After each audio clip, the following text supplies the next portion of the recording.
Hello friends, स्वागत है आपका। आज की क्लास में हम लोग डिस्कस करेंगे मैकेनिज्म ऑफ चिप फॉर्मेशन के बारे में। ये क्या है मैकेनिज्म ऑफ चिप फॉर्मेशन और कैसे चिप का फॉर्मेशन होगा, कितने टाइप्स ऑफ चिप फॉर्म होगा, उसके बारे में डिस्कशन करेंगे हम आज की क्लास में।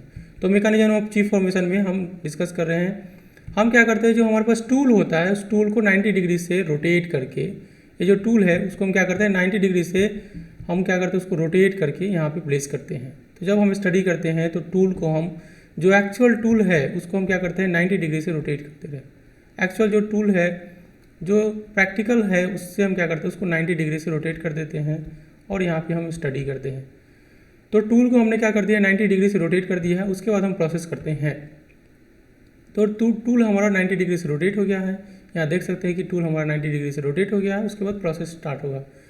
तो जब आपका क्या करते हैं मशीनिंग करते हैं तो चिप निकलते हैं। जब मशीनिंग होता है तो क्या होगा आपका, जब भी मशीनिंग होगा तो क्या होगा, चिप का फॉर्मेशन होगा। तो जब मशीनिंग होगा तो चिप का फॉर्मेशन होगा, चिप फॉर्म होगा, तो चिप आपका क्या होगा निकलेगा। तो चिप डिफरेंट टाइप्स का चिप हो सकता है। किस किस टाइप का चिप का फॉर्मेशन होगा, तो मेनली दो टाइप का चिप का फॉर्मेशन होगा। तो चिप आपका क्या हो सकता है, कंटिन्यूस चिप हो सकता है या डिसकंटिन्यूस चिप हो सकता है। तो ये हमारा वर्कपीस है, हम क्या कर रहे हैं मशीनिंग कर रहे हैं तो हमारा क्या होगा, चिप का फॉर्मेशन होगा, चिप ऐसे फॉर्म होगा और रिमूव होगा। तो देखते हैं मशीनिंग करके चिप का फॉर्मेशन करके क्या हो रहा है। तो जब मशीनिंग करते हैं तो जब मशीनिंग होगा तो वर्कपीस क्या होगा, वर्कपीस पे टूल क्या करेगा, मशीन करेगा तो चिप का फॉर्मेशन होगा। तो चिप फॉर्म होगा, तो ये चिप क्या हो गया, फॉर्म हो गया, ये यहाँ से चिप निकलेगा, आपका चिप का फॉर्मेशन हो जाएगा। टूल जब एडवांस करेगा तो चिप का फॉर्मेशन होगा और कुछ चिप बचा हुआ है, ये इसको कटिंग करने के लिए बचा हुआ है। तो ये हमारा क्या है, अनकट चिप है। ये चिप ऑलरेडी फॉर्म हो गया है, ये चिप ये क्या होगा, मशीनिंग होकर ये चिप का फॉर्मेशन करेगा और ये हमारा वर्कपीस क्या होगा, फाइनली मशीन हो जाएगा। तो इसमें जो डिफरेंट ज्योमेट्रीज है उसको हम डिस्कस करते हैं, डिफरेंट जो पैरामीटर्स है इसके साथ उसको हम डिस्कस करते हैं। तो जो हम क्या करते हैं कि मैकेनिज्म ऑफ चिप फॉर्मेशन में elastic compression of material, plastic इसमें क्या होगा कि मटेरियल का इलास्टिक कंप्रेशन होगा, फिर क्या करेगा हम इलास्टिकली कंप्रेस करेंगे, फिर उसका क्या होगा प्लास्टिक कंप्रेशन होगा। मटेरियल का इलास्टिक कंप्रेशन होगा, फिर प्लास्टिक कंप्रेशन होगा, उसके बाद क्या होगा मटेरियल का शियर होगा, मटेरियल का फेल्योर होगा, तब जाके आपका क्या होगा चिप का फॉर्मेशन होगा। जब चिप का फॉर्मेशन होता है तो उसमें डिफरेंट जोन्स बनते हैं। तो जैसे कि शियर जोन बनेगा, शियर जोन आपका क्या है, ये आपका प्राइमरी शियर जोन, ये आपका शियर जोन जो है वो प्राइमरी शियर जोन है, ये और आपका सेकेंडरी शियर जोन है। ये जो शियरिंग का है ये हमारा क्या है, प्राइमरी शियर जोन है, और ये हमारा सेकेंडरी शियर जोन है, जहाँ पे मशीनिंग जो आपका चिप का शियरिंग होगा। तो chip formed by shearing and tearing action, जो चिप का फॉर्मेशन होगा वो दो एक्शन से होगा। वो एक एक्शन क्या है, शियरिंग एक्शन है, और दूसरा क्या है, टियरिंग है। तो by shearing and tearing action क्या होगा, चिप का फॉर्मेशन आपका होगा और चिप आपका क्या होगा, फॉर्म होगा। तो इस तरह से क्या होता है, चिप क्या होते हैं, फॉर्म करते हैं। तो कंटिन्यूसली चिप क्या होता है, फॉर्म करते हैं। तो जब चिप फॉर्म होते हैं तो उसमें क्या होता है, छोटे छोटे स्मॉल आपके पार्टिकल्स होते हैं चिप के साथ, माइक्रो चिप्स होते हैं। चिप्स के साथ क्या होते हैं, माइक्रो चिप्स जो होते हैं वो जब फॉर्म होते हैं तो माइक्रो चिप्स क्या करते हैं कि इसके रैक फेस पे, जो टूल है उसके रैक फेस पे क्या होगा, स्ट्राइक करते रहेंगे। टूल के रैक फेस पे माइक्रो चिप जो होते हैं वो स्ट्राइक करते हैं। एक्चुअल में तो इसका ओरिएंटेशन ऐसे होगा, बट स्टडी के लिए हमने इसको क्या कर दिया 90 डिग्री से रोटेट कर दिया है। तो एक्चुअल में हम देखेंगे तो ऐसे 90 डिग्री ऐसे क्या होगा, माइक्रो चिप्स इस पर स्ट्राइक करते रहेंगे।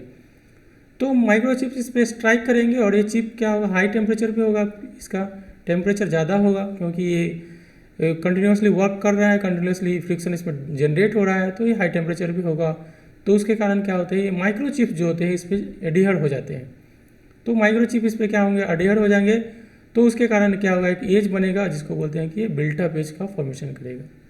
तो माइक्रो चिप जब यहाँ पे एडियर हो जाएंगे तो बिल्टअप एज बनेगा और ये आपका क्या करेगा, रैक फेस पे एडियर होकर एक बिल्टअप एज बनाएगा, एक एज बनाएगा जिसका नाम हो जाएगा बिल्टअप एज। तो इस तरह से क्या होते हैं, बिल्टअप एज का फॉर्मेशन होगा। तो चिप का फॉर्मेशन क्यों होता है, चिप का फॉर्मेशन होने के लिए क्या क्राइटेरिया है वो हमने डिस्कस किया कि चिप का फॉर्मेशन होने के लिए क्या होना चाहिए, उसमें इलास्टिक कंप्रेशन होना चाहिए मटेरियल का, उसके बाद मटेरियल का प्लास्टिक कंप्रेशन होना चाहिए, फिर मटेरियल में क्या होना चाहिए, शियरिंग होना चाहिए, मटेरियल का क्या होना चाहिए, शियरिंग होना चाहिए, और साथ ही साथ टियरिंग भी होना चाहिए।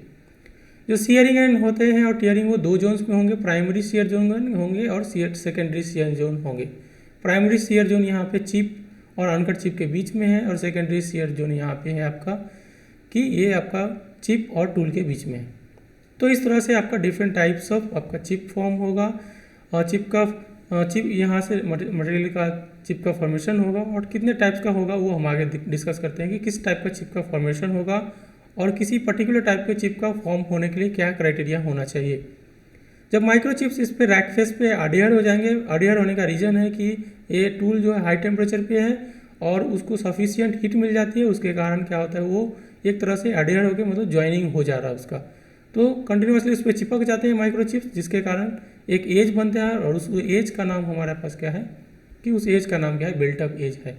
एडियरिंग of microchip on the rake face due to high temperature, इसको बोलते हैं कि एक बिल्ट अप एज हमारा क्या हो रहा है, फॉर्म हो रहा है। तो 3 डिफरेंट टाइप्स का चिप होगा, उसको हम डिस्कस करते हैं और क्या क्राइटेरिया होगा उसको भी हम डिस्कस करेंगे। तो चिप आपका क्या हो सकता है, या तो कंटिन्यूस टाइप का हो सकता है, डिसकंटिन्यूस हो सकता है या continuous chip with built up edge होगा। तो चिप का फॉर्मेशन होने के लिए 3 क्राइटेरिया है आपका। एक तो आपका क्या हो सकता है कि कंटिन्यूस चिप बन सकता है, दूसरा डिसकंटिन्यूस चिप बन सकता है और तीसरा क्या हो सकता है, continuous chip with built up edge आपका क्या हो सकता है, फॉर्म हो सकता है। तो कंटिन्यूस चिप, डिसकंटिन्यूस चिप और continuous with built up edge, discontinuous chip and continuous chip with built up edge का फॉर्मेशन के लिए हम देखते हैं कि तीनों के लिए क्या क्राइटेरिया होगा।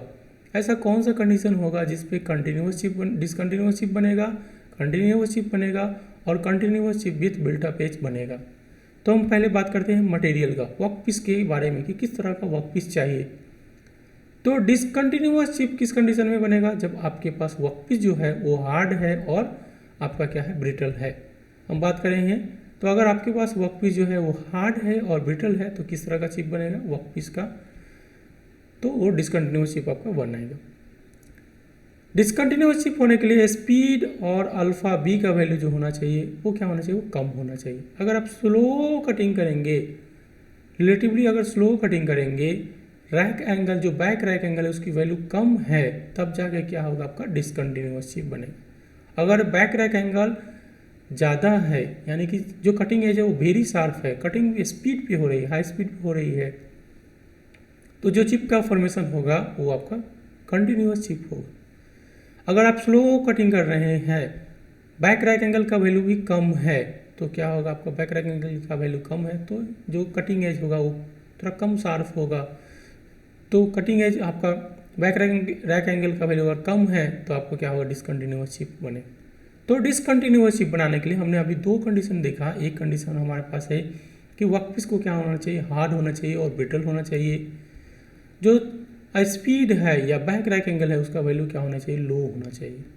अनकट चिप थिकनेस जो होना चाहिए वो ज़्यादा होना चाहिए। अगर आपने ज़्यादा कटिंग कर रहे हैं तब जाके क्या होगा, अनकट चिप थिकनेस मतलब कि जो आपका कट नहीं हुआ है चिप उसकी बात कर रहे हैं। तो अनकट चिप थिकनेस अगर कम है, बिना कटा हुआ चिप जो है, जो जितना कट करना है उसका थिकनेस अगर कम है, ज़्यादा है, तब जाके क्या होगा, आपका डिसकंटिन्यूस चिप बनेगा।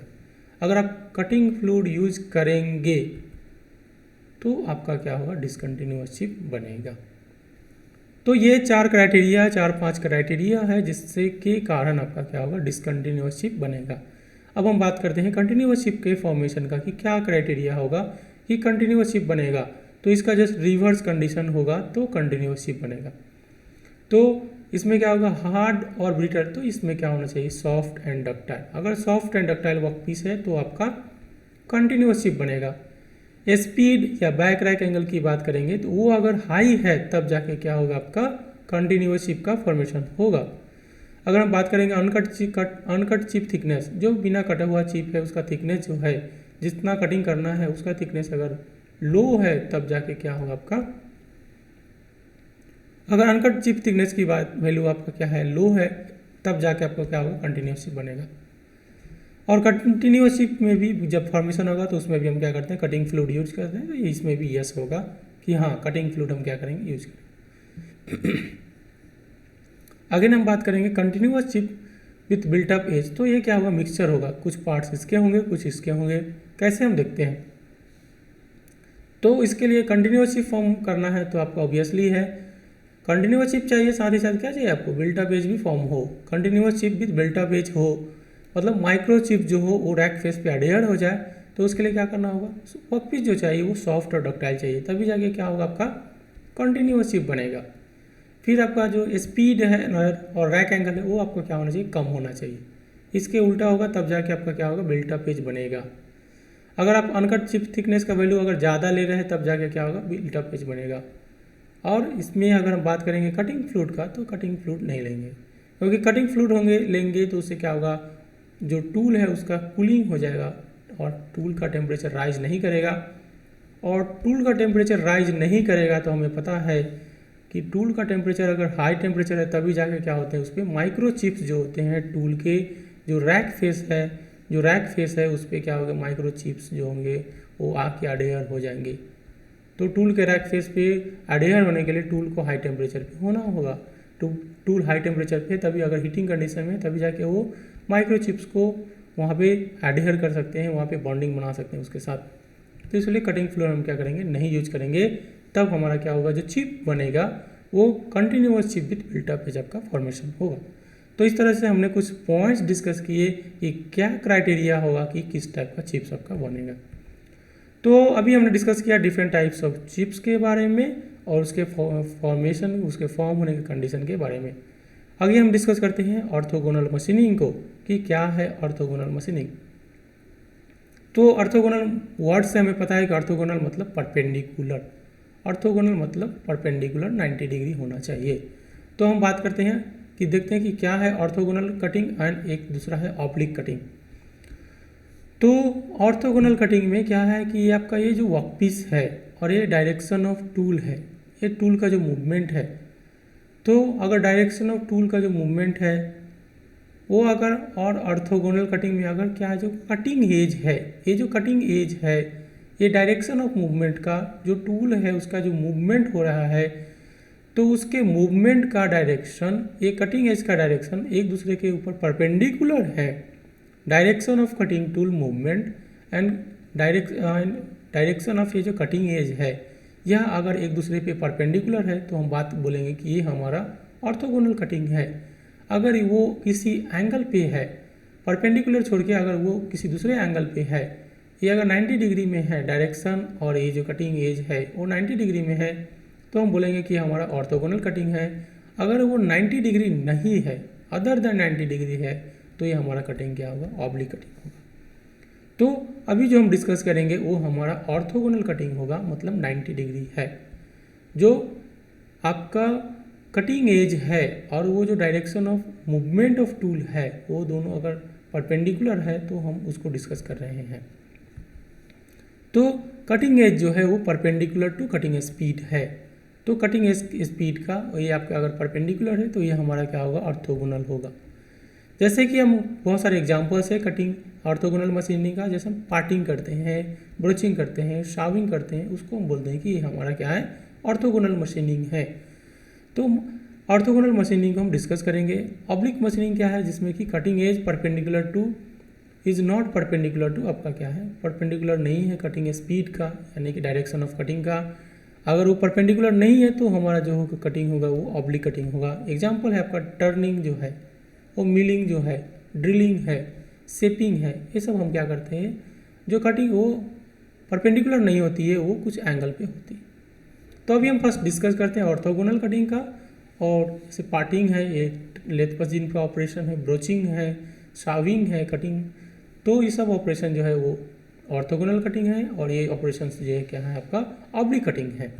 तो अभी तो हम क्या करते हैं कि जो ऑब्लिक मशीनिंग है उसको एनालिसिस करने के लिए, क्योंकि ये तो अगर आप ऑब्लिक मशीनिंग है वो थोड़ा टफ होगा, उसका एनालिसिस करना टफ है, तो उसको हम क्या करते हैं कि एनालिसिस करने के लिए हम क्या करते हैं, इसको ऑर्थोगोनल मशीनिंग में हम कन्वर्ट कर देते हैं। और कैसे कन्वर्ट करेंगे हम आगे डिस्कस करेंगे।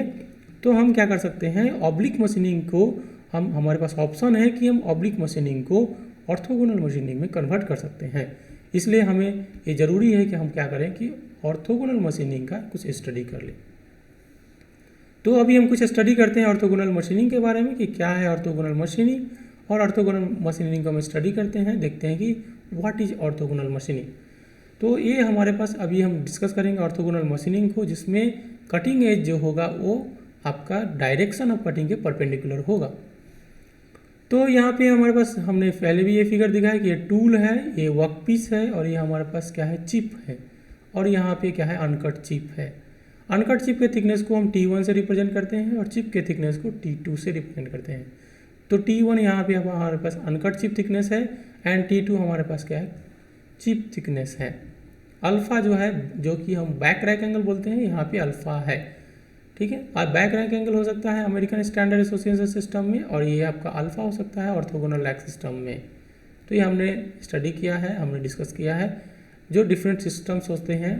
वो हम जो फर्स्ट लेक्चर हमने स्टडी किया था, फर्स्ट लेक्चर जो हमने फर्स्ट क्लास जो हमने आपको डिस्कस किया था, वो हमारे पास ऑर्थो जो सिंगल पॉइंट कटिंग टूल है उसके नोमेनक्लेचर को ही हम डिस्कस किया था। उसमें हमने बताया था कि अल्फ़ा बी को अगर हम अल्फ़ा लेते हैं, अगर कुछ भी मेंशन नहीं है तो यहाँ पे हमारा जो अल्फ़ा हो जाएगा वो अल्फ़ा बी जो है वो अल्फ़ा है, और उसको लेके हम चलते हैं।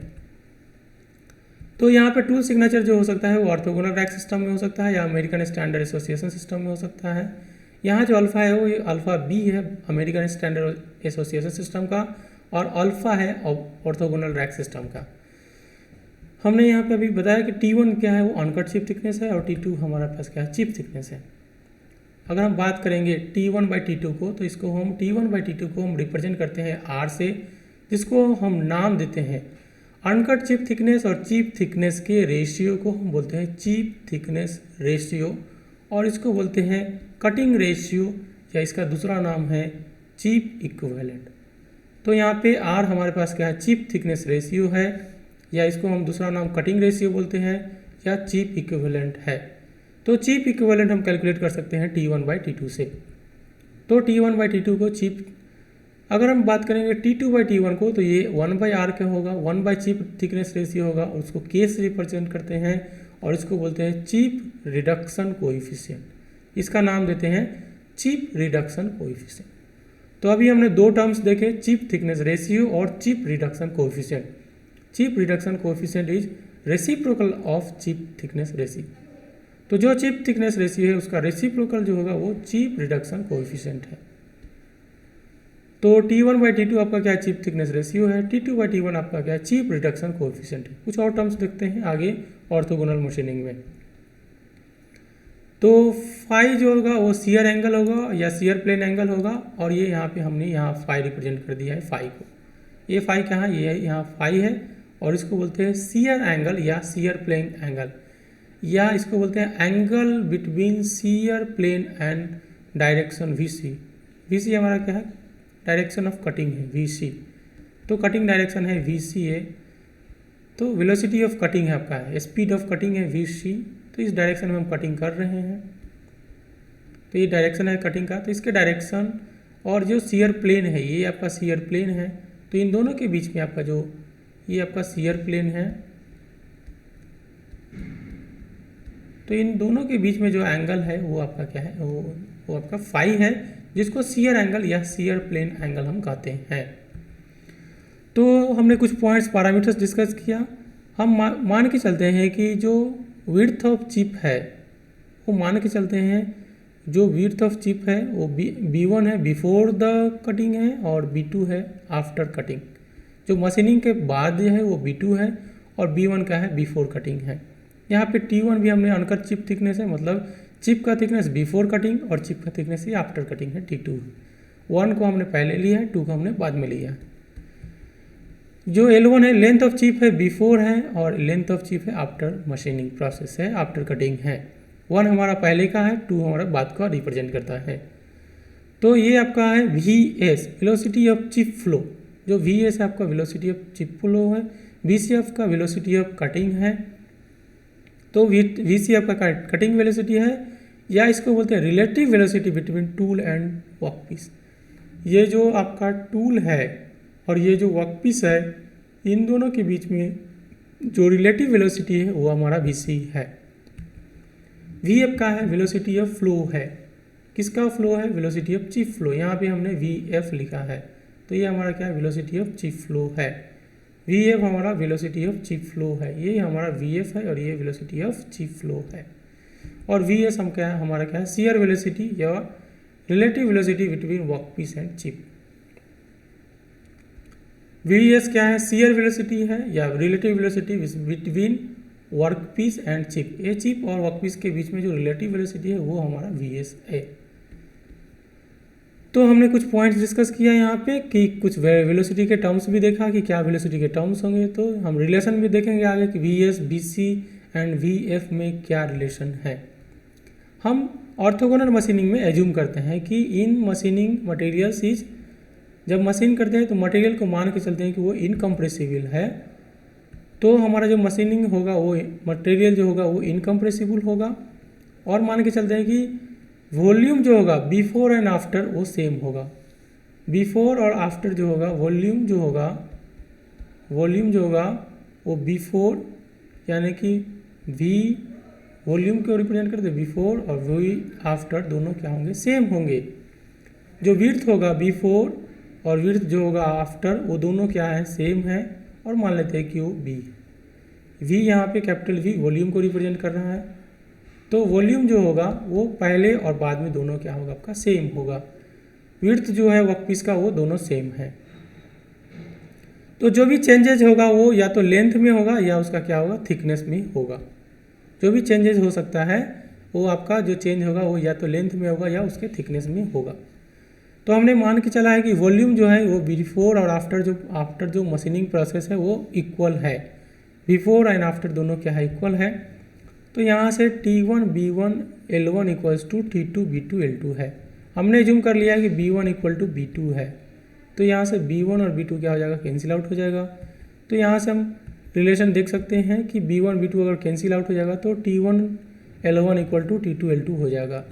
यहाँ से आगे हम देखेंगे तो देख सकते हैं कि जो R होगा वो क्या होगा, T1/T2 है, हमें पता है पहले से। और यहाँ से T1/T2 देख सकते हैं कि क्या हो जाएगा, T1/T2 अगर यहाँ से हम बात करेंगे तो जो T1/T2 है वो T1/T2 कितना हो जाएगा, L2/L1 आपका हो जाएगा। ये L2/L1 आपका हो जाएगा। जो T1/T2 हो जाए वो L2/L1 होगा। हमें पता है कि लेंथ जो होगा आफ्टर द प्रोसेस ज़्यादा होगा और लेंथ पहले जो होगा वो कम होगा, यानी कि L2/L1 क्या होगा, L2/L1 क्या होगा आपका, लेंथ जो बाद में होगा, कंप्रेसिव फोर्स लग रहा है तो लेंथ क्या होगा, बाद में कम हो जाएगा और पहले लेंथ आपका ज़्यादा होगा, तो L2/L1 क्या होगा, लेस देन 1 आपका होगा। तो यहाँ से L2/L1 लेस देन 1 होगा, यानी कि T1 का वैल्यू क्या होगा, लेस देन 1 आपका होगा। तो वॉल्यूम बिफोर और आफ्टर हमने देख लिया है, डिस्कस कर लिया है। और यहाँ से हमने ये भी डिस्कस कर लिया है कि T1/T2 जो होगा, T1/T2 को हम लिखते हैं L2/L1। तो यहाँ से वो हम डिस्कस किया लास्ट स्लाइड में। यहाँ पे बिफोर एंड आफ्टर सेम होंगे। अभी हम वेलोसिटी के टर्म में लेके चलते हैं। तो पहले वेलोसिटी क्या है, वेलोसिटी ऑफ कटिंग है, और V2 क्या है, वेलोसिटी ऑफ फ्लो है। यहाँ पे भी अगर हम दोनों को इक्वल करेंगे तो यहाँ से क्या हो जाएगा, T1/T2 जो होगा वो VF/VC होगा। और हमें पता है कि वेलोसिटी ऑफ फ्लो जो होगा वेलोसिटी ऑफ कटिंग से ज़्यादा होगा, तो यहाँ से इसका वैल्यू क्या हो जाएगा, लेस देन 1 हो जाएगा। यानी कि VF/VC क्या हो जाएगा, लेस देन 1 होगा, यानी कि VC का वैल्यू जो होगा वो क्या होगा, ग्रेटर देन आपका VF होगा। तो यहाँ से चिप थिकनेस रेशियो का हमने, हमारे पास ये रिलेशन आ गया। कंबाइंड में T1/T2 होगा L2/L1, यानी कि L2/L1 होगा, और ये VF/VC होगा, और इसका वैल्यू कितना होगा, लेस देन 1 होगा। ये हमें चिप थिकनेस रेशियो का ये रिलेशन हमें क्या करना है, याद रखना है कि चिप थिकनेस का रिलेशन क्या होगा। ये T1/T2 होगा और दिस इक्वल्स टू L2/L1 होगा, और ये क्या हो जाएगा, VF/VC हो जाएगा। तो यहाँ से हमने डिस्कस किया T1/T2 L2/L1 VF/VC, ये रिलेशन हमें क्या करना है, याद रखना है। तो आगे हम डिस्कस करेंगे कुछ और पैरामीटर्स को।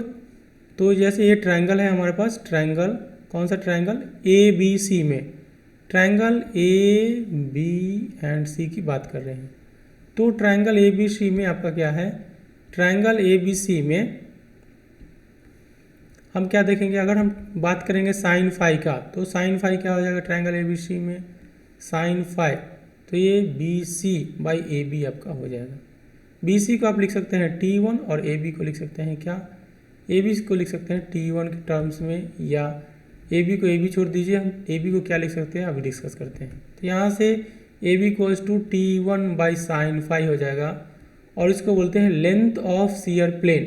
ये जो लेंथ ऑफ शियर प्लेन है और इसको एल एस से रिप्रेजेंट करते हैं, तो ये लेंथ ऑफ शियर प्लेन हो जाएगा और ये एल एस हो जाएगा, और एल एस का वैल्यू T1/sin⁵ हो जाएगा। ट्रायंगल ए बी डी में अगर हम कोई परपेंडिकुलर ड्रॉ कर लेंगे, इस पे कोई परपेंडिकुलर ड्रॉ कर लेंगे, तो ट्रायंगल ए बी डी में क्या हो जाएगा, जो ट्रायंगल ए बी डी है, तो हमने एक परपेंडिकुलर ड्रॉ कर लिया है, तो ट्रायंगल ए बी डी में बात करते हैं। ये एंगल जो होगा, ये एंगल देख लीजिए 90-5 हो जाएगा, क्योंकि ये पूरा 90 है तो 90-5 हो जाएगा, और ये एंगल हमारे पास क्या है, अल्फ़ा है, ये हमारा अल्फ़ा है, तो ये 90-5 प्लस अल्फ़ा हो जाएगा। तो साइन 90-5 प्लस अल्फ़ा इस एंगल की बात कर रहे हैं, ये जो एंगल है इसकी बात कर रहे हैं। तो इसके लिए परपेंडिकुलर कौन हो जाएगा, ये बी डी हो जाएगा, और ए बी क्या हो जाएगा, हाइपोटेनस हो जाएगा, क्योंकि ये 90 डिग्री है तो ये ए बी हाइपोटेनस हो जाएगा। तो यहाँ से हम बात करेंगे ए बी का, तो इसका बी डी का वैल्यू कितना हो जाएगा, T2 हो जाएगा, बी डी ऑलमोस्ट इक्वल हो जाएंगे T2 के, तो ये T2 हो जाएगा और ये ए बी हो जाएगा। तो यहाँ से ए बी देखेंगे तो T2/cos⁵ माइनस अल्फ़ा होगा, जो कि इक्वल टू होगा एल एस का। तो यहाँ से ए बी है, ए बी है, दोनों आपस में इक्वल हो जाएंगे, तो यहाँ से भी एक रिलेशन आपका आ जाएगा। तो यहाँ से एल एस इक्वल टू क्या हो जाएगा, T1/sin⁵ हो सकता है, या T2/cos⁵ माइनस अल्फ़ा हो जाएगा। L S equals to T1/sin⁵ या T2/cos⁵ माइनस अल्फ़ा। यहाँ से T1/T2 का एक रिलेशन आ जाएगा, तो यहाँ से देख सकते हैं T1/T2 equals to sin⁵ minus alpha. T1/T2 को हम R लिख सकते हैं, तो R equals to sin⁵/cos⁵ minus alpha आपका हो जाएगा। तो यहाँ से देखेंगे तो R का वैल्यू क्या हो जाएगा, sin⁵/cos⁵ माइनस अल्फ़ा। ये R के बीच में, R और फाई और अल्फ़ा के बीच में रिलेशन है, इसको भी याद रख सकते हैं। इसको अगर चाहें तो और थोड़ा सा सिंप्लीफाइड करके रख सकते हैं, तो यहाँ से क्या हो जाएगा, sin⁵ cos⁵ माइनस अल्फ़ा को यहाँ पे ब्रेक कर सकते हैं इस तरह से, और अगर हमने इसको cos⁵ से डिवाइड कर दिया ऊपर नीचे तो tan⁵ हो जाएगा, ये cos⁵ अल्फ़ा हो जाएगा, और इतना हो जाएगा। इसको फर्दर सिंप्लीफाई करेंगे तो क्या हो जाएगा आपका, तो फर्दर सिंप्लीफाई करेंगे तो tan⁵ जो हो जाएगा, tan⁵ that will be equals to R cos alpha plus R tan⁵ into sine alpha आपका हो जाएगा। यहाँ से देखेंगे तो यहाँ से tan⁵ का रिलेशन आ जाएगा, tan⁵ equals to R cos alpha minus R sin alpha. इसको याद रखेंगे हम, ये बहुत ही इंपॉर्टेंट रिलेशन है, इसको हमें क्या करना है, याद रखना है कि R का जो रिलेशन है वो हम याद रखेंगे। तो R के रिलेशन को हम यहाँ से याद रखेंगे कि R का वैल्यू क्या होगा, तो जो R हो जाएगा वो tan⁵ जो होगा, tan⁵ होगा वो क्या हो जाएगा, R cos alpha minus R sin alpha. तो अभी हम डिस्कस कर रहे हैं ऑर्थोगोनल मशीनिंग को, तो ऑर्थोगोनल मशीनिंग हमने डिस्कस किया, कुछ रिलेशन हमने फाइंड आउट किया कि tan⁵ का क्या रिलेशन होगा, R का क्या रिलेशन होगा।